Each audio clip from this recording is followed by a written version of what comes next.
General election to panchayat 2024 এর third pulling অফিসারের দায়িত্ব পেয়ে সেকেন্ড ট্রেনিং নিতে যাচ্ছি নলছর কমিউনিটি হলে। প্রথমে একজন টিচারের বাইকে চেপে কাঠালিয়া পর্যন্ত গেলাম।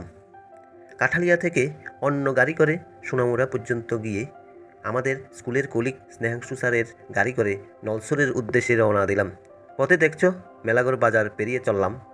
আমাদের স্কুলের বাকি টিচাররা কেউ চরিলাম, কেউ বিশালগড়, আবার কেউ বা বক্সনগর ব্লকে পড়েছে। আর নলছর ব্লকে পবিত্র স্যার ও আমরা দুজন পড়েছি। কথা বলতে বলতে চললাম নলছর ব্লকের উদ্দেশ্যে। তো যাই হোক বন্ধুরা, কথা বলতে বলতে চলে আসলাম নলছর ব্লকে, যে জায়গায় আমার জীবনে প্রথম আসা। দেখো সব টিচাররা হলের ভিতরে প্রবেশ করছে, তৎসঙ্গে আমরাও প্রবেশ করলাম। গিয়ে একটা সিট নিয়ে বসে পড়লাম। মকফল প্রক্রিয়াও চলছে। ট্রেনাররা তাদের ট্রেনিং দিয়ে যাচ্ছে। আগের কাঠালিয়ার মকফল প্রক্রিয়ার মতোই প্রজেক্টরের মাধ্যমে চলছে ট্রেনারদের ট্রেনিং প্রকৌশল প্রক্রিয়া।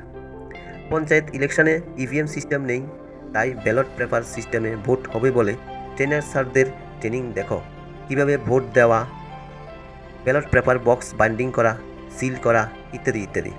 ট্রেনিং প্রক্রিয়া শেষে আমার টিম এর সকলের সাথে দেখা করে আইডেন্টি কার্ড এর জন্য ছবি তুললাম।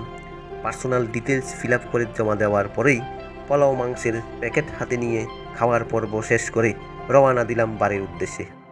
এই হচ্ছে আমার আজকের পর্ব। ভোট দাও, নিজের নাগরিকত্বের অধিকার প্রয়োগ করো। নমস্কার।